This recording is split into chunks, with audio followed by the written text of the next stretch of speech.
Boa Ó, noite! convidado ilustre nessa noite, viu? E aí, Você tá bem? beleza? Eu Muito bom. estou convidando, estou conversando com um convidado ilustre, é isso mesmo. Vou ajustar a luz aqui. Boa. Cara, muito bom te ver, velho. Muito bom te E ver. aí? Estamos com a Isso aí. barba branca, hein? Pois é, Estamos meu. os dois de barba branca, meu. Mas a minha avançou mais, viu? A minha avançou mais. Ela só tá mais cheinha, eu acho que é isso.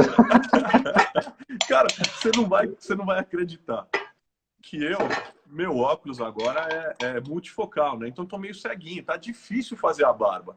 E por Ah, conta do isolamento, eu tô apanhando pra caramba, meu. deixa pra lá, né? Gente, deixa eu falar, deixa eu apresentar o nosso convidado, mais um convidado ilustre, mas vou apresentar nosso convidado para quem está chegando aqui agora, vou apresentar. E se eu for fazer a apresentação completa, Daniel, acho que eu vou perder metade do programa, viu? Metade da live vai só no seu currículo. Mas eu vou falar algumas coisas que são importantes aqui, enfim, para a gente conhecer melhor o Daniel. É importante, inclusive, para você ver e para você ter uma ideia da estatura desse cara, amigo querido, que não é pouca coisa, não. Deixa eu falar, olha só. Ele é médico do Instituto de Psiquiatria do Hospital das Clínicas, onde ele atua também como coordenador do Núcleo de Psiquiatria Forense. Professor colaborador do Departamento de Psiquiatria da Faculdade de Medicina da USP, pesquisador do Laboratório de Neuroimagem e por aí vai. É doutor em ciência, bacharel em filosofia. Ele também é multimídia, colunista da rádio Band News FM, consultor do quadro Bem-Estar da TV Globo e colunista do jornal Estadão, autor de vários livros, o mais recente, O Lado Bom do Lado Ruim. A gente vai falar sobre isso. Primeira coisa, Daniel, tá tudo certo nessa mini biografia que eu fiz aí? Tá Ou mais sim. ou menos? Não, tá. Enfim, é isso. É o que tem dado para fazer. Deixa eu falar uma coisa, É que vamos não é começar. tudo ao mesmo tempo, né? A verdade é que não é tudo ao mesmo tempo. Então, aí parece, falando assim, parece que é muita coisa e tal, mas é uma coisa de cada vez, né? Deixa eu falar, começar pelo título do seu livro e tentar desvendar um pouco o que está passando na cabeça das pessoas que estão em casa ou que estão agora assistindo a gente ou que vão assistir depois pelo YouTube, porque a gente tem deixado Uhum. depois aqui à disposição para todo mundo acompanhar pelo YouTube. O que eu percebo é que os sentimentos negativos estão se disseminando com a mesma velocidade, com a mesma intensidade que o Covid. De um lado, angústia, por não saber quando é que isso termina. De outro, medo, por ter muito receio do impacto sobre a saúde. E, de outro lado, também tem muita gente com muita raiva, porque, assim, não dá para fazer o que queria, tá, de certa forma está limitado, tá, entre aspas, preso, sem contar a apreensão legítima com relação, que todos nós estamos passando, com relação às questões, com relação às questões econômicas. O teu livro fala do lado bom, do lado ruim. É possível ver alguma coisa de bom nesse lado ruim que a gente está vivendo? Tá aqui, ó, para já fazer um jabá aqui. Ah, é bom, O é senhor não bom. Eu já fiz chegou a lição. ainda, aí vai fazer aqui um jabá para o pessoal ver o lado bom do lado ruim. Já teve alguém que comentou aí que já leu. Então é o seguinte, na verdade, o livro saiu pela editora Sextante, saiu às vésperas aí da pandemia. O lançamento estava marcado, o evento de lançamento estava marcado, Eu me lembro. inclusive, para a semana que teve o lockdown lá, né? Não foi lockdown, mas enfim, que teve a quarentena. E o livro não é sobre a gente ver o lado bom das coisas ruins, não é a gente ver o lado bom da tragédia, o lado bom da pandemia. Na verdade, o livro é sobre emoções, como você colocou bem, né? Como a ciência ensina a gente a usar tristeza, medo, raiva e as outras emoções negativas a nosso favor. E a ideia, Júnior, é assim, é que tem muito. Eu achava que tinha muito marketing para as emoções positivas, né? Muito marketing em torno da felicidade, em torno do otimismo, né? Livre-se da sua raiva, livre-se do seu Sim, medo, sim, essa né? Não coisa fique toda, né? triste. Aí eu falava, putz, comigo não tá funcionando, cara. Assim, eu fico triste, eu fico com raiva, eu fico com medo. Será que o problema sou eu, né? Eu que não li direito esses livros de autoajuda? E aí fui pesquisar qual que era a origem desses sentimentos, qual que é a origem dessas emoções, né? E, enfim, fui para uma coisa bem científica, evolutiva e tal, de onde que elas vêm, para que elas servem. E aí me deparei que, putz, cara, tem coisa muito interessante na tristeza, na raiva, no medo. São emoções essenciais, emoções importantíssimas que a gente fica tentando ignorar, que a gente fica jogando para baixo do tapete e a gente perde, enfim, informações muito boas para o nosso dia a dia, né? Então, elas foram instaladas no nosso cérebro num outro contexto, então a gente precisa reaprender, né, a entender as informações que elas nos dão, mas elas são muito úteis para o nosso dia a dia. Então, que daí veio a ideia do lado bom, do lado ruim, e, enfim, traduzir toda essa ciência que eu levantei. Passei um ano pesquisando para escrever esse livro.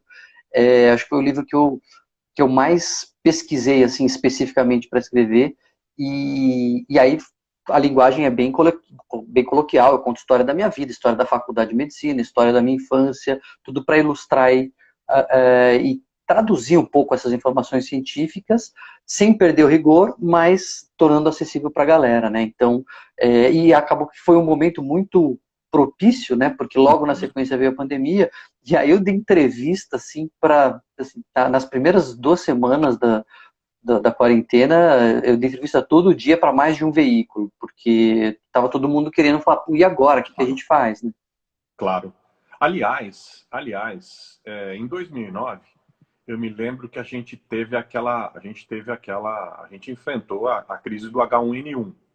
Uhum. Não tinha, como tem hoje, tanta gente conectada ao mesmo tempo. Aliás, acho que essa é uma diferença crucial, né? Todo mundo conectado, seja pelo computador, pelo notebook, pelo smartphone, pelo iPad, todo mundo está conectado. E essa conectividade faz com que a gente seja bombardeado com tanta informação, né? E, lamentavelmente, nem sempre verdadeira. Aliás, hoje eu trabalhei desfazendo várias fake news. É impressionante a quantidade de fake news que está sendo disseminada, né? Agora, minha pergunta para você é: como é que a gente evita querer obter tanta informação, né? Como é que a gente evita querer passar tanta informação que às vezes é pior? É pura desinformação. Ou seja, como é que a gente despluga o cérebro desse tal de Covid-19? E aí eu queria até que você falasse um pouco do artigo que você escreveu, recentemente que você escreveu no Estadão, falando até de um conto do Aloysio Azevedo, tal, falando dessas coisas, né? Como é que a gente desconecta? É um conto muito legal e até estimulo o pessoal a dar um Google aí que você encontra, chama O Macaco Azul, e o título do artigo era Como Não Pensar no Macaco Azul. Porque a história, muito resumidamente, porque a história é curtinha mesmo, né, uma crônica, ele tá lá na figura de escritor mesmo, conversando com um colega escritor, e ele brinca com o colega dizendo assim, eu descobri qual é o segredo da escrita, eu sei qual é o segredo. E o sujeito que estava passando por perto fala assim, meu Deus, me conta, eu preciso saber, eu ouvi você dizendo que você tem um segredo, me conta. E ele não consegue convencer o sujeito que era brincadeira, e ele passa o resto da vida tentando convencer o Aloysio Azevedo a contar qual era o segredo. Aí ele fala assim, quer saber? Vou te contar. Aí ele vai fazer uma pegadinha com ele, né? Fala, vou te contar. Você não pode pensar no macaco azul na hora que você senta para escrever. Aí eu, mas eu nunca pensei no macaco azul. Não, pensou, você que não percebeu. Agora, toda vez que você sentar para escrever, você faz força para não pensar no macaco azul. E aí, obviamente, que o cara senta para escrever tentando não pensar no macaco azul e pensa no macaco azul para não pensar no macaco azul e fica vítima, né, dessa pegadinha. Mas ela reflete um mecanismo nosso mental que a gente não consegue não pensar numa coisa de propósito, né? Quem está nos assistindo aí, se eu disser, olha, não pense no macaco azul, a primeira coisa que vem na nossa cabeça é o macaco azul, né? Então não dá pra gente falar assim, eu não vou pensar na Covid-19. Como é que você vai fazer isso? Bom, eu vou pensar na Covid-19 para conseguir não pensar, já era, né? Então a ideia, que é a ideia do artigo, que é uma técnica até de terapia, é a gente aprender a se distrair. Então você tem que, de fato, se engajar a mente, não é não é só se ocupar, é engajar mesmo, é pegar alguma coisa que enganche a sua mente, a sua atenção, que seja prazerosa, que seja valorosa para você, enfim, alguma coisa que faça sentido. O que você daria como dica? O que você acha legal? Então, quando me perguntam isso, eu falo, cara, depende do que você gosta, entendeu? Eu gosto muito de jogo... Depende do que gosta. Quer dizer, não tem uma regra. É de acordo com aquilo que você... enfim, com que você tem afinidade. Que você curte, né? Eu gosto muito de jogo de tabuleiro. Muito, assim, dos jogos modernos, tem jogos novos e tal, né? A gente chegou até a conversar, lançar uma ideia, né, na época da secretaria e tal. Tem jogos modernos, interessantíssimos. O meu artigo, vou adiantar aqui, meu artigo de quinta-feira no caderno da quarentena do Estadão é sobre 2 jogos novos que estão saindo aí. Então, é uma coisa que eu gosto, que eu curto, que para mim é muito bom, porque passa o tempo, engaja a minha família, eu jogo com meus filhos, jogo com a minha esposa e tal, mas para mim faz muito sentido, tem gente que odeia. Se bem que no caso de jogo de tabuleiro, eu acho que quem odeia é porque não encontrou um jogo legal ainda, porque tem muitos títulos. Mas assim, pode ser sério.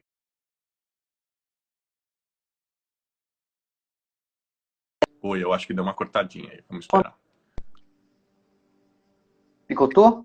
Cortou? Picotou? Voltou? Agora voltou. Mas isso aí, é uma coisa que tem que engajar, que tem que fazer sentido para você. Aliás, é uma outra dica, viu, Júnior, que teve um outro artigo que eu escrevi no Estadão, que a gente recebeu uma pancada de coisa no começo da quarentena, né? Era e-book para ler, curso para fazer, né? Vídeo para assistir e tal. E aí passa a quarentena, passa dia, entra dia, sai dia, a gente não fez essas coisas, né? É verdade. E é porque essas coisas não fazem sentido para nós. Você recebe no WhatsApp, e daí? Que você recebeu um monte de livro legal. Se você não quer ler, você não vai conseguir se engajar naquilo. Então a gente tem que aproveitar esse momento, encontrar para você o que é bom, o que é valoroso, o que está alinhado com seus valores, com o seu desejo, com o seu prazer, e é nisso que você tem que investir. Uhum. Agora, uma das coisas que eu vejo de maior dificuldade, né, é esse negócio de organizar de novo o tempo em casa. Né? Organizar o tempo, organizar as tarefas, porque a dinâmica toda está mudada, né? Isso mudou, a dinâmica não só da gente, mas a dinâmica interna da casa da gente. Quem tem criança tem uma outra dinâmica, quem tem filho como eu, o adolescente, outra dinâmica, quem não tem filho, quem está tendo que trabalhar e voltar, quem não está conseguindo voltar, enfim, as dinâmicas todas, elas estão mudadas, né? Agora, cara, assim, o que as pessoas têm que fazer para não enlouquecer? Entendeu? Eu vejo muita gente me perguntando isso, falando, cara, eu não sei o que fazer, eu não sei como me organizar, eu não sei por onde começar, né? Principalmente quem é mais ansioso e quem é hiperativo. Né? Muita gente me achou, cara, eu não sei o que fazer. Aí eu falei, eu até falei, você vai ter umas boas dicas hoje à noite. O psiquiatra vai estar lá, o Daniel vai estar lá. Eu acho que a coisa mais importante que a gente tem que saber, Júnior, é que a gente não vai enlouquecer por estar em quarentena. Não vai acontecer. Nossa, Daniel, mas é muito estressante, rapaz, é muito angustiante. Eu sei, mas a gente não fica doente por causa disso. A gente está em casa, a gente está com a família, ou está sozinho, mas está conectado com as pessoas queridas, tem água corrente, tem comida, né? Tem, enfim, ninguém está, quer dizer, muitas pessoas estão, mas quem está nos assistindo normalmente não está assim, num cativeiro, num presídio, né? Não é uma experiência adoecedora. É importante a gente dizer isso porque é estressante, é desconfortável, às vezes até angustiante, mas de você saber, falar, putz, mas isso é ruim, mas não é algo para me deixar doido, para me fazer doente, você já fica mais tranquilo. E como que a gente pode falar, por que você está dizendo que isso não vai deixar a gente doente? Porque a gente tem experiências anteriores, de outras quarentenas, de outras situações análogas, que as pessoas não adoecem por causa disso. Pode ser que alguém já tivesse ali com o pé no pânico e outro na casca de banana, e aí veio a quarentena. E a pessoa abre o quadro. Mas só a experiência da quarentena em si, ela não é adoecedora. Agora, isso já dá uma tranquilidade. Mas tem que fazer, cara, tem que fazer. Eu mesmo não caprichei o suficiente nisso e senti o reflexo. Você tem que fazer um cronograma. Você tem que ter a agenda do dia. Tem que ter, senão não vai rolar. Mesmo, até um dos artigos eu coloquei, mesmo que seja para saber que você está atrasado ou furando o seu plano. Mas não ter plano de voo, você fica perdido. né? Você tem que ter, nem que seja para desobedecer, mas você tem que ter ali um parâmetro, senão é isso, o cérebro fica rodando em looping, e agora, e agora, e agora, então você tem que saber, bom, vai ter aqui a lição, vai ter o home office, vai ter o e-mail, vai ter o almoço, vai ter o descanso, vai ter, enfim, vai ter a siesta, vai ter o que for, mas tem que ter pelo menos um geralzão, porque senão a gente fica muito perdido e o cérebro não sabe lidar com esse tempo todo disponível, aí você fica o tempo todo tendo que gastar muita energia para lembrar que não está de férias. Então, isso é desgastante. Vai ter a live também, né? Não pode esquecer da live, 9h30 da A noite. live, exatamente. Agora, outra coisa que eu também vejo com muita frequência, ouço com muita frequência, é com relação aos idosos. Pessoal mais velho, né? Pessoal mais velho que estava acostumado a poder ir ao mercado, que tá, enfim, às vezes que está aposentado, que diminuiu a atividade, mas estava acostumado a ir ao mercado, estava acostumado a ir comprar seu jornal, estava acostumado a ir pagar suas contas, comprar sua comida, dar uma caminhada no parque, dar uma caminhada na rua, enfim, o que está acontecendo? Essas pessoas estão, nesse momento, no grupo de maior vulnerabilidade e estão tendo que se proteger mais, né? Como é que a gente trabalha duas coisas? Primeiro, que argumentos usar para, de fato, convencer que esse é o melhor momento de ficar em casa, de se tranquilizar e de esperar a banda passar. Porque eu vejo, especialmente, muitos pais dos meus amigos falando comigo, ó, tá difícil convencer meu pai, tá difícil convencer minha mãe a ficar em casa, né? Por outro lado, como convencer sem também gerar nessas pessoas, sabe, um quadro de agravamento de ansiedade ou de depressão? Então, essa é uma pergunta que tem sido frequente e essa foi a pergunta que me fez refletir que a pandemia não causa problemas, ela revela problemas. Foi a questão dos idosos que me fez pensar que a pandemia não trouxe problemas novos, ela jogou um holofote sobre problemas que a gente não quer ver ou que a gente finge que não estão aí, né? Então, por exemplo, vaga de UTI. Ah, mas vai faltar vaga de UTI, os médicos vão ter que escolher quem vive e quem morre. Ótimo. Eu lembro que isso aconteceu com a minha avó. Ótimo. A minha avó, anos atrás, ela é falecida já, ela teve um mal súbito, acho que foi um edema, um tromboembolismo pulmonar, ela teve um quadro súbito, foi para o hospital universitário e ficou entubada no pronto-socorro, porque não tinha vaga de UTI. Quando abriu uma vaga de UTI, chegou um jovem vítima de acidente. E o médico teve que escolher quem que ia para a UTI. Então, essa não é uma questão de agora. Essa é uma questão que fica potencializada pela pandemia. Né? E é a mesma coisa para os idosos. Assim, os idosos, puxa, mas olha, eles estão lá agora sozinhos, desamparados, a gente não consegue ajudá-los, e eles estão por conta própria. Então, essa é a realidade da maioria dos idosos já pré-pandemia. Eles estão lá sozinhos, eles estão por conta própria, a gente não lembra de ajudá-los no dia a dia. Ah, mas eles conseguem fazer as coisas. Tá, conseguem, então, com limitações, que é o que está acontecendo agora. Eles conseguem com limitações. Então, eu acho que esse é um problema que já está aí e que é muito bom que a pandemia tenha jogado luz sobre ele para a gente deixar de ignorá-lo. E uma outra coisa que as pessoas precisam entender é que velho não é burro, né? O velho não é criança. Exatamente. E aí a gente fala assim, tem não, gente mas... que até se dirige meio infantilizado. É o velhinho, né? É o vozinho. É o vozinho. Como é que eu vou fazer pro meu vozinho entender? Você acha que ele é burro? Ele já entendeu. É você que não está entendendo por que ele quer ir na padaria. Então a gente chega com um discurso pronto de, né? Que mais eu tenho que falar para que ele aprenda? Não, ele já aprendeu. Agora o que mais você tem que ouvir? Porque você tem que aprender por que ele não está querendo obedecer. E aí você vai ver um monte de coisa emergir. Não, porque eu não quero dar trabalho, porque eu sinto que eu sou um peso, porque vocês me tratam como um peso, porque quem me dá atenção é o balconista da farmácia, ele é o único que sabe os remédios que eu tomo, você não sabe os remédios que eu tomo. E aí, por aí vai. Né? Então, quem está nessa situação, eu não estou apontando o dedo para quem está nessa situação, porque lógico que tem sempre vários exemplos, então vai ter gente que está na situação com um pai teimoso e que é muito presente, que cuida do pai. Mas eu tenho certeza que a melhor abordagem é uma abordagem empática. e não julgadora. Você é um teimoso que não está me ouvindo e você vai morrer e vai morrer sozinho, que não vou poder ir no seu enterro. Não. Escuta, tá difícil para mim, tá difícil para você, tá difícil para todo mundo. Né? Por que tá tão difícil para você? Por que tá tão difícil deixar eu pagar suas contas? Né? Será que eu posso te ajudar? Será que eu posso eu demonstrar meu amor para você, fazendo a sua compra? E a gente ainda tem um pretexto para conversar, que é sobre suas preferências. Né? Enfim, tentar colocar esse viés, né? Aliás, esse momento é um momento de tremenda oportunidade com relação a essas coisas. Eu tenho falado muito aqui nas lives também sobre isso, porque é um momento para a gente olhar, que a gente está tendo tempo para olhar para o lado, para olhar para as pessoas que estão do lado da gente. Né? Eu moro num prédio, por exemplo. Né? Um tanto de gente mora em prédio. Né? Nós paulistanos, parece que a gente tem uma dificuldade enorme até em conhecer os nossos vizinhos. Né? Tem um desafio colocado para nós aí. Quantos idosos tem no prédio?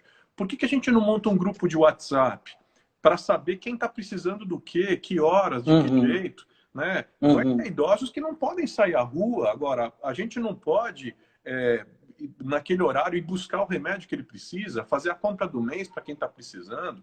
Né? E não só os que estão no nosso prédio, na nossa comunidade, enfim, na nossa vizinhança, enfim. Agora, outra coisa muito comum também que eu tenho ouvido é o seguinte: ouvido dos meus amigos falando dos seus filhos. Né? Da impaciência das crianças, da dificuldade de lidar com esse momento, muitas vezes, pelo fato das crianças quererem sair, quererem brincar, o que é natural, né? Enfim, ocupar outros espaços que nesse momento estão interditados, né?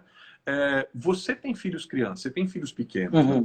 Como é que estão reagindo com relação a tudo isso? Como é que você está lidando com isso? Que dicas você dá? Como é que você está trabalhando? É com criatividade? É com os jogos de tabuleiro, como você trouxe de volta, né? Eu sei que você é um defensor. Enfim, como é que você está lidando com isso? Eu finjo. Eu não minto. Eu não minto, mas eu finjo. Às vezes as pessoas têm assim, não, mas eu não tenho que falar tudo. Não, você não tem que falar tudo. Você fala de sexo com o seu filho, você fala tudo. A gente dosa, né? A gente dosa segundo a maturidade, segundo a idade, segundo a demanda da criança. Então, eu finjo, o que eu quero dizer com eu finjo? Eu adequo a quantidade, a qualidade, o tipo de informação de acordo com a idade deles, com a maturidade deles e com a demanda deles. Eles não têm... Os meus filhos têm 8, o menino, e 6, a menina. Eles não precisam saber quantos mortos tem na Itália. Claro, eles não precisam saber se, né, qual é o déficit de respiradores no Brasil. Sim, eles sabem que tem um bicho. Mais mortes, claro. Exato. Eles sabem que tem um bicho. Eles sabem que é o coronavírus. Eles sabem que a doença é o Covid-19.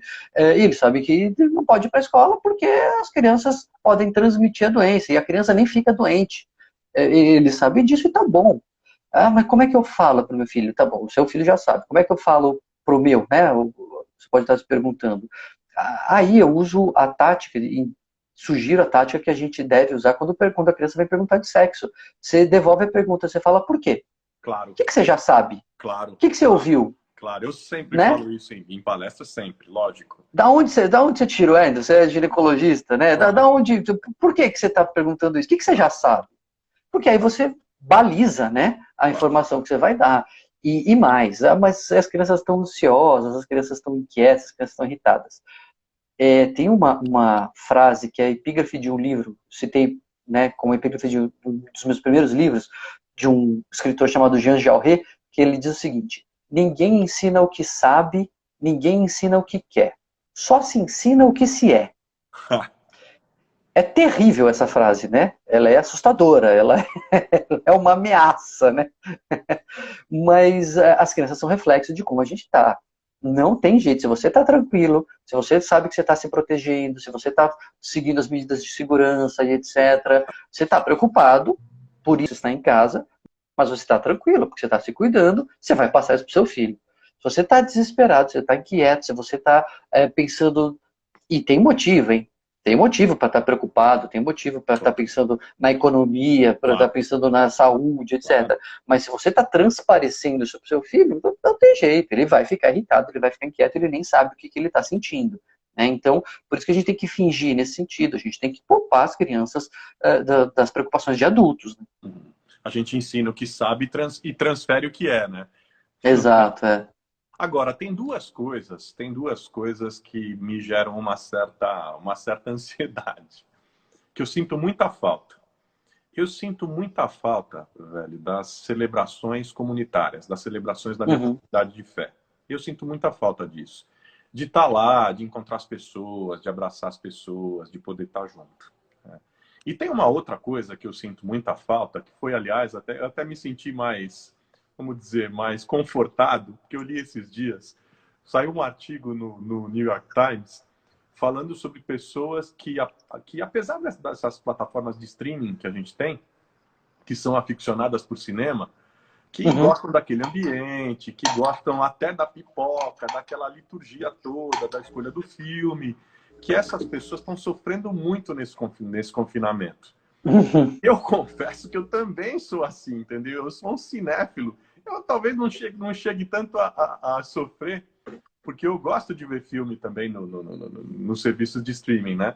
Mas eu estou dando só esse exemplo para saber de você como é que a gente não tem que se martirizar tanto com coisas que agora são impossíveis da gente fazer. Então, esse é o lado bom da tristeza. Né? Retomando aqui a ideia do lado bom do lado ruim, a tristeza, ela serve para a gente se conformar.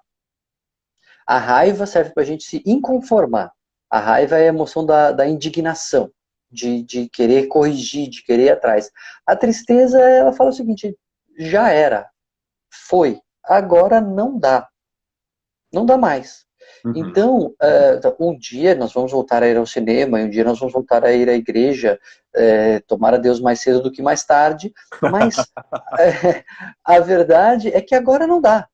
E esse lamento, essa lamúria, essa sensação ruim que a gente tem, ela é um sinal de como essas coisas são importantes para nós. Eu cito no livro uma passagem do C.S. Lewis, que ele sempre foi muito frio, muito fechadão, não queria se apaixonar e tal, né? Tinha trauma da perda da mãe dele e tal. E aí, lá pelas tantas, já bem mais velho, ele se apaixona e casa, a mulher tem câncer e morre. Não é spoiler, porque a história é antiga, né? Então, não é spoiler. Boa. E aí vem perguntar para ele, as pessoas vêm perguntar para ele, pô, mas e agora, e essa tristeza que você está sentindo, hein? Quer dizer, não é um castigo, né, sentir essa tristeza? Como é que você vê a bondade de Deus, né, diante dessa tristeza tão grande? E ele disse uma coisa que eu vi essa frase, eu era adolescente, no filme que ele tem a história dele, né, chama Terra de Sombras. Ele diz o seguinte, ele diz, a tristeza de agora faz parte da alegria de então. Sensacional, né? Bum, que nem diz meus filhos, bum. É um pacote. É um pacote. Essa tristeza de agora, ela está incluída na alegria que eu tive. Faz parte, porque eu poderia não estar triste, era só não ter ficado alegre, era só não ligar. Se eu não ligo para nada, eu não importa com nada. Né? Então é isso que a tristeza faz, ela sinaliza para nós o que é importante, o que é valoroso, e essa é uma das coisas que a gente pode tirar dessa pandemia, né? Alguém me perguntou o que essa pandemia vem para nos ensinar. Eu falei, nada. Pandemia não tem nada de bom, ela é um horror, ela é uma tragédia, ela é um drama, ela em si não tem nenhuma intenção pedagógica. Mas a gente pode tirar coisas dessa situação, como a gente pode tirar de qualquer situação. E uma delas é essa, né? O que a gente está lamentando tanto? Se a gente está lamentando é porque é algo importante e talvez a gente não tivesse percebido como era importante até a gente se lamentar. E em situações, você me fez aqui ter uma outra curiosidade. Em situações sombrias, em situações enfim, de temor, de apreensão, como é que o Daniel lida com isso? Como é que o Daniel... Onde está a busca de apoio, de fortalecimento do Daniel? Na racionalidade do médico, do cientista, do psiquiatra, ou na abstração da espiritualidade do Daniel? É o mix, né? Não, eu acho que não tem como ser um ou outro. A gente tenta falar, não, peraí, vamos. Eu gosto muito de tentar ver botar numa perspectiva. Vamos botar numa perspectiva aqui de o quanto isso é grave, o quanto isso é para sempre. Vamos pensar no tempo, o que, que isso significa no tempo, o que, que isso significa em termos de sofrimento, né, numa escala de férias no resort até refugiado de guerra na Síria, qual é o, né? Não que vá doer menos, porque eu não fui refugiado de guerra na Síria, mas né, você consegue colocar as coisas em perspectiva. Isso é bem racional. E aí, na verdade, é aí que entra a fé, né? A fé ajuda em muita coisa, mas é na hora da dor que o bicho pega mesmo, né? Assim, o Milor dizia, né, Milor Fernandes, o sujeito não é ateu de verdade até ficar bem doente, porque aí é que a gente vê, né? Então, aí a fé, eu acho que faz muita diferença, assim, porque é o imponderável. É Uhum. porque Deus pode curar, ou Deus pode não curar, ou Deus pode salvar, ou Deus pode não salvar. Enfim, se curasse todo mundo, o crente não morria, não é por aí, mas a gente consegue entender que, enfim, tem algo além e literalmente, no nosso caso, seja o que Deus quiser. Com certeza. E a gente respeita isso, entende, Exato, se entrega, depende, enfim, enfim. Agora, você, você acredita que quando isso tudo terminar, quando as pessoas começarem pouco a pouco voltarem a sair de casa, né? Quando o mundo voltar a tomar pé de uma certa, eu diria, de uma certa normalidade, você acha que a gente vai viver uma superlotação de pessoas no planeta com depressão? Você acha que a gente, ou que a gente vai ter se transformado tanto que a gente vai estar muito mais apto a nos libertar de amarras, de um tanto de amarras que a gente tinha antes? eu não sei, viu? Eu acho que no momento imediato isso traz uma mudança. Tem estudos feitos em Hong Kong lá na época da SARS que depois da epidemia as pessoas se sentiam mais preocupadas com seus queridos, se sentiam mais amparadas, né? 60% das pessoas diziam que sim, estavam mais preocupadas com as suas famílias, etc. Mas isso é tão fácil de se perder com o tempo, né? Isso eu digo que se tem uma coisa que a história ensina, é que a história não ensina nada. Boa, boa. A gente, né, já teve guerra, já teve outras pandemias, já teve peste negra, gripe espanhola, Primeira Guerra, Segunda Guerra. Cara, assim, as heranças da pandemia, elas vão se refletir se a gente conseguir fazer mudanças estruturais. Eu me importar mais com o meu velhinho, eu me importar mais com meu pai, você se importar mais com seu pai, quem está vendo a gente se importar mais com seu pai, se perde em um ano ou 2 anos, ou no máximo uma geração. Uhum. Isso se perde. Se a gente não criar estruturas novas, se a gente não falar assim, putz, a ciência estava bem desvalorizada e fez falta, né? Então vamos mudar agora a estrutura de país ou de financiamento e vamos pagar melhor o cientista. Ah, nossa, mas os idosos estão realmente abandonados, né? Então vamos criar incentivos fiscais públicos ou sei lá quais para reformar essa estrutura que nos levou a negligenciar os idosos. Enfim, aí o problema que a gente quiser que no longo prazo seja modificado pela experiência dessa pandemia, tem que ser reformado institucional e socialmente. Uhum. Não adianta contar com o nosso aprendizado, porque apostar contra a racionalidade humana é ganhar dinheiro sempre. Aliás, deixa eu fazer uma pergunta para você, uma curiosidade. Aliás, vou te contar uma curiosidade que acho que você não sabe, acho que eu nunca te falei. E vou também te fazer uma pergunta que acho que eu nunca te fiz. Você não sabe. Mas eu, até o quarto ano da faculdade de medicina, eu estava decidido a fazer psiquiatria. Eu queria, Olha só. eu queria fazer psiquiatria. Aliás, a primeira biografia completa que eu li na vida foi a biografia do Freud, aquela do Peter Gay, da Companhia das Uhum. Letras, que aliás é incrível. Mas eu queria muito. Na verdade, eu só não fui psiquiatra por um detalhe, que eu não contava no meio do caminho. Eu tenho até hoje um grande amigo que era obstetra. E ele Uhum. começou a me chamar para acompanhar os partos, para estar junto e Uhum. tal. E aí chegou aquele período do 4º ano da faculdade, quando a gente tem a possibilidade de fazer o estágio de maternidade. Eu fiz uma provinha, passei na casa maternal e comecei a acompanhá-lo nos partos. Cara, eu comecei a fazer parto, comecei a acompanhar parto e aquilo me apaixonou de um jeito que, enfim, mudou Uhum. minha vida, mudou minha trajetória, mudou minha escolha. Agora, eu nunca te perguntei uma coisa. Por que você escolheu ser psiquiatra, velho?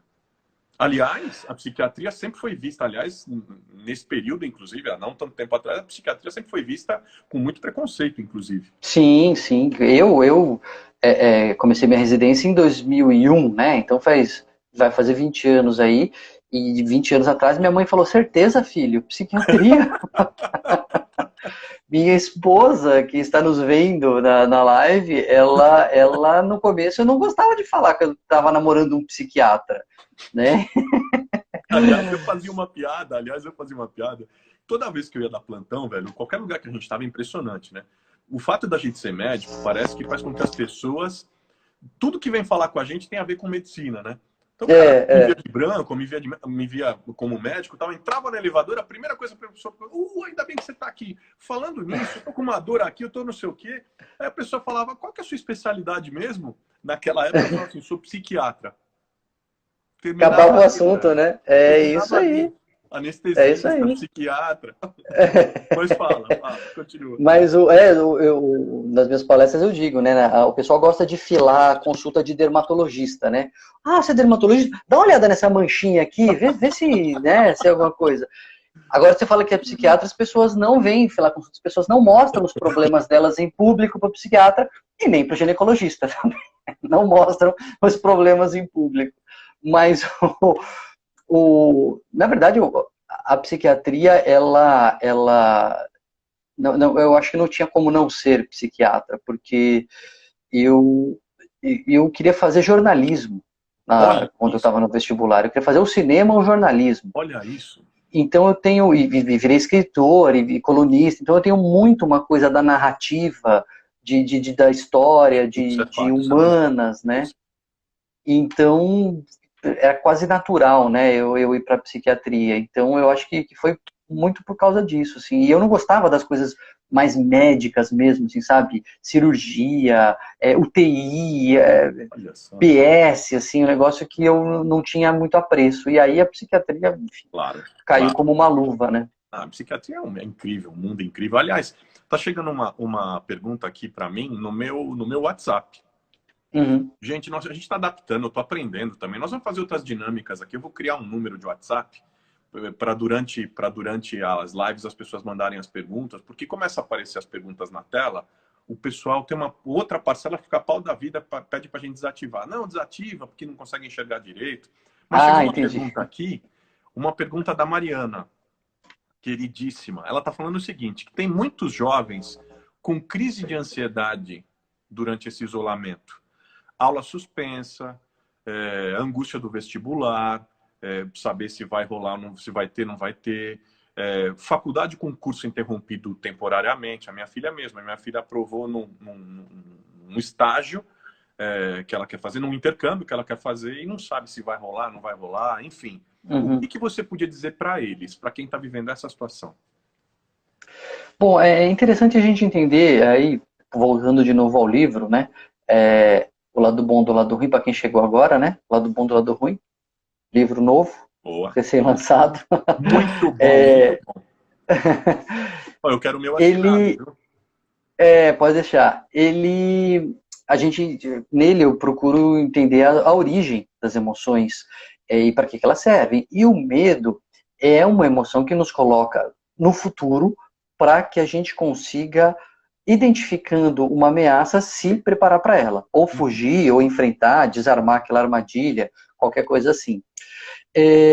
O problema é que o nosso cérebro é muito criativo, e isso funciona bem para os animais, e funcionava bem na época das cavernas, quando ali eram ameaças imediatas, ouviu o rugido, foge, rolou uma pedra, sai da frente e tal. Só que agora, quando a gente começa a pensar em vestibular, emprego, economia, a gente consegue ter medo de coisas que são totalmente abstratas e totalmente fora do nosso controle. O Mark Twain tem uma frase muito boa que ele diz o seguinte: eu passei muitas coisas terríveis nessa vida, algumas que até aconteceram de verdade. Porque a gente tem essa capacidade. Muito Só boa, muito boa, né?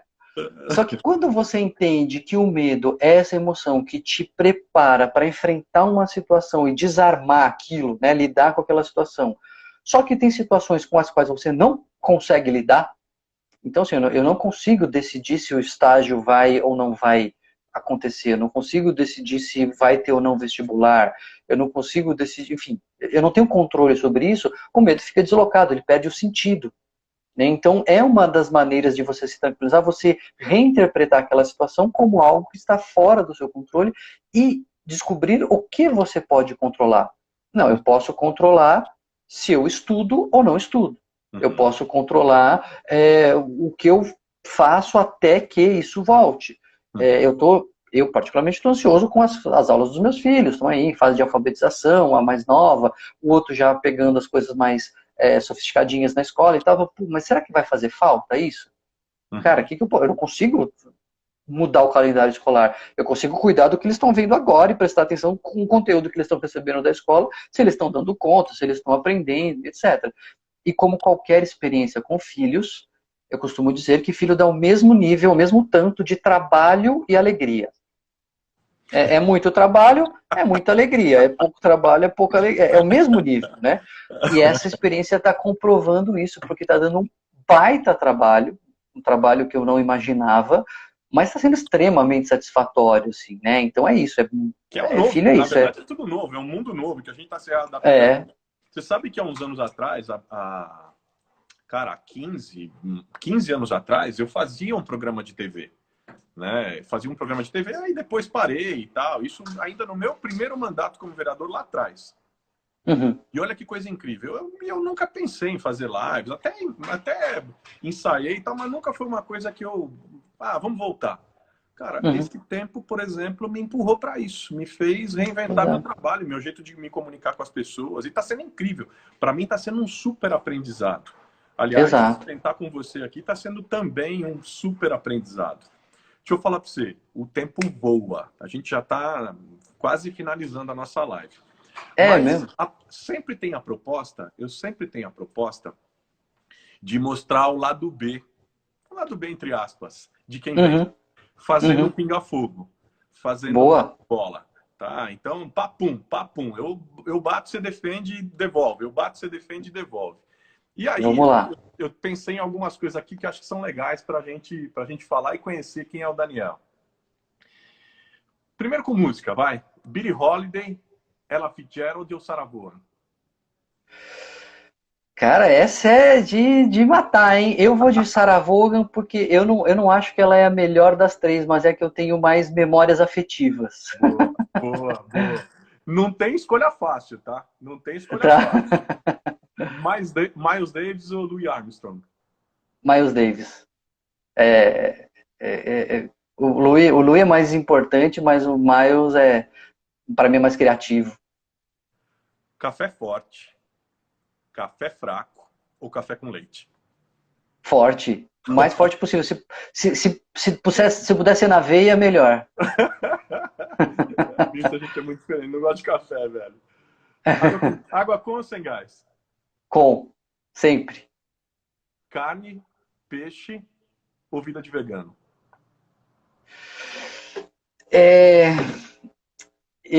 Na prática é carne, mas meu coração pede mais peixe. Agora, eu não me surpreenderia de me encontrar no futuro e ter virado vegetariano, sabe? Se eu encontrasse o Daniel do futuro e ele falasse assim, pô, Daniel, sabe que você vai virar vegetariano? Eu falasse, não me espanto, não. Na verdade, eu como qualquer coisa. Rádio, TV ou jornal? Putz, cara, essa eu me pergunto, cara. Eu me pergunto o tempo todo. Essa eu vou demorar um segundinho a mais para responder, porque é o seguinte. O tempo é seu. O jornal, ele tem algo que nenhum dos dois tem, que ele me leva a produzir um conteúdo mais denso e mais intelectual. É um conteúdo mais trabalhado. A TV tem uma coisa que nenhum dos outros dois tem, que é a necessidade de captar a atenção. Assim, você tem que ser sucinto, mas tem que ser criativo, tem que ser visual. Então, ela tem isso. Agora, o rádio, ele junta as duas coisas. O rádio, ele tem um mix de profundidade com essa necessidade de uma boa comunicação. Então, eu sou apaixonado pelos três, mas eu acho que o rádio vai enterrar todas as mídias. Uau. Ele vai ser o que vai sobreviver até o pós-apocalipse, vai sobrar o rádio. Rádio é imortal, velho. Rádio é imortal. Concordo com você. Uma outra coisa. Se você tivesse a possibilidade de viver um episódio tipo De Volta para o Futuro, o filme De Volta para o Futuro, para que ano você escolheria aí? E por quê? Olha, eu acho que eu ia lá para 1982. Por quê? Porque 82 foi o ano que eu mudei para o prédio que eu cresci, foi o ano que eu aprendi a ler, foi o ano que eu ganhei meu primeiro videogame, foi o ano, o telejogo, né? Enfim, foi o 82? Não, foi isso mesmo, 82, 6 anos, sou de 76. E 6 anos, para mim, eu não tinha pensado nisso que eu vou te falar agora na hora que eu escolhi 82, mas estava lá já esse motivo. 6 anos, eu tenho a sensação que é a idade que eu tenho continuidade biográfica, que eu lembro. Né? Assim, com 6 anos eu já era quem eu sou, não no sentido lógico, né? Pleno, mas eu já lembro de tudo que aconteceu de 6 anos para cá. Né? 6 anos a gente tem um salto cognitivo interessante. Eu acho que eu seria curioso de me conhecer aos 6 anos. Você sabe que o ano de 82 para mim, você falou 82, eu lembrei, cara, me traz uma tristeza imensa. Eu me lembro como se fosse hoje, do dia que a seleção brasileira perdeu para a Itália, sim, o famoso sim, 3-2 na Copa do Mundo da Espanha, lá no Sarriá. Gente, eu me lembro como eu chorei. Mas é engraçado, né? Eu nem lembrava, porque eu não ligo para futebol, né? Eu sou absolutamente tanto faz assim para futebol. Então, a única Copa que eu curti na vida foi de 94, que eu estava no 3º ano, turma de colegial e tal, e ganhou. O resto... Mudando de pato para ganso. Loucura é? Loucura é a perda da razão, né? Loucura é a gente se tornar menos humano e menos senhor do pouco que a gente consegue controlar. A gente não consegue controlar muita coisa, mas a nossa racionalidade nos coloca num patamar diferente da criação e a loucura é a perda disso. Então, não é outro jeito de ser, não. A loucura é uma doença e precisa ser tratada. E felicidade? Felicidade é?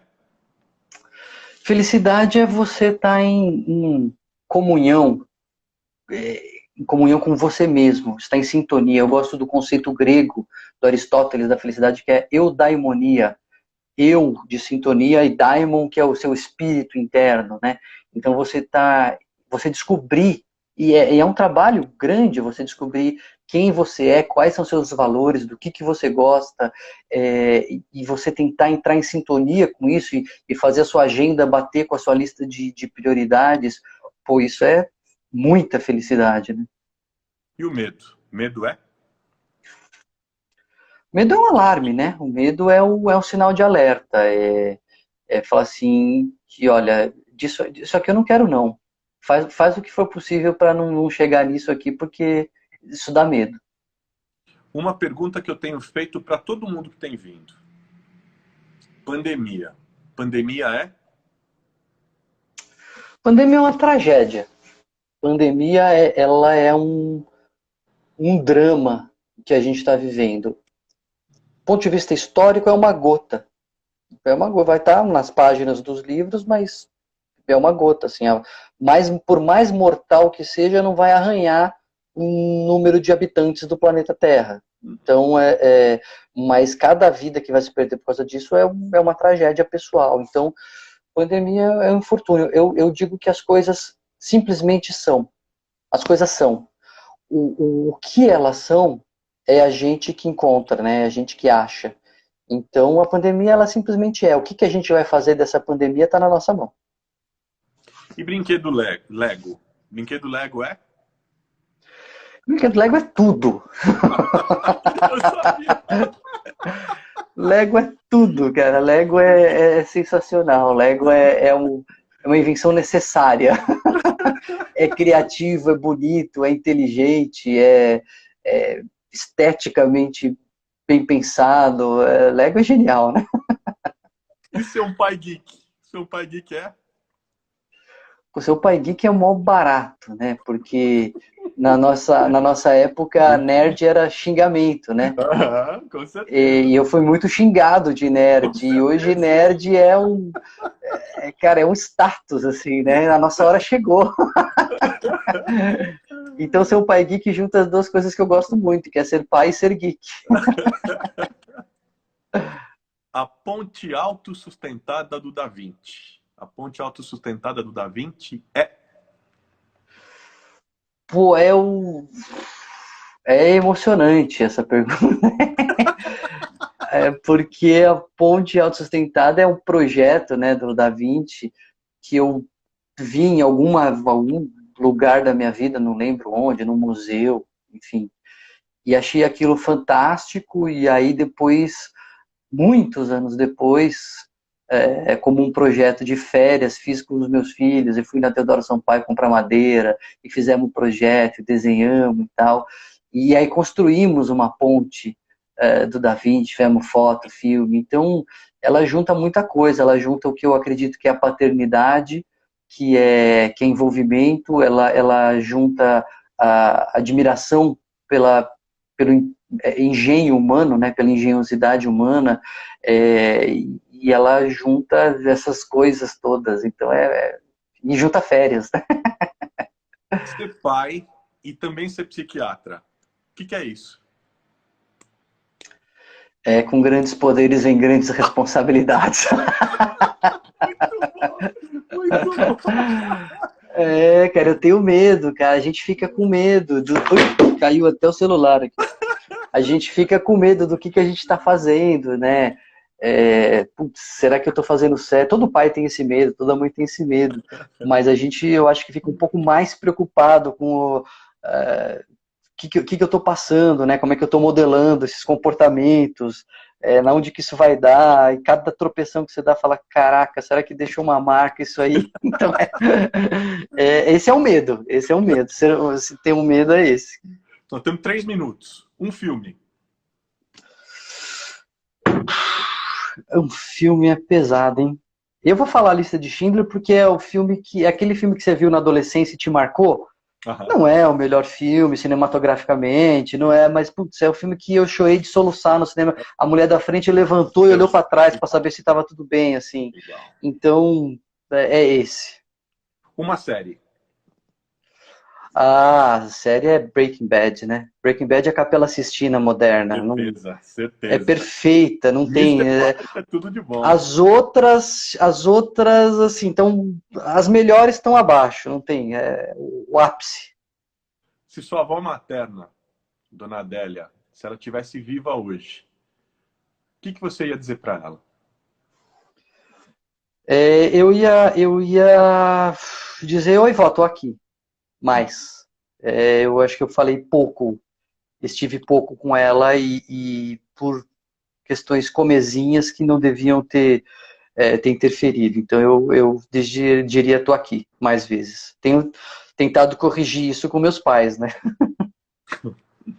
Para fechar, o último de tudo, queria que você deixasse para a gente uma frase ou um pensamento para quando o dia estiver muito difícil. Vai passar. Vai passar é a frase mais importante que a gente tem que lembrar. As pessoas, elas terminam com a própria vida quando elas acham que não vai passar. E elas acham que não vai passar por várias razões, mas sempre passa. Então, lembra que vai passar. E isso dá força para a gente viver mais um dia. Amém, eu creio nisso. Dani, muito obrigado, meu velho. Aliás, obrigado a todos vocês, todo mundo que está com a gente, ficou com a gente esse tempo todo. participou, falou. Quem não conseguiu pegar todo, quer ver amanhã, quer compartilhar com os amigos, amanhã, no final da tarde, deve estar disponível no YouTube. É youtube.com/Carlos Bezerra JR oficial. Dani, mas muito obrigado, irmão. Um abraço e um beijo no coração. Valeu, Júnior. Obrigado eu pela oportunidade. Obrigado para todo mundo que viu aí. Valeu, meu velho. Vamos nós. Valeu. Grande abraço.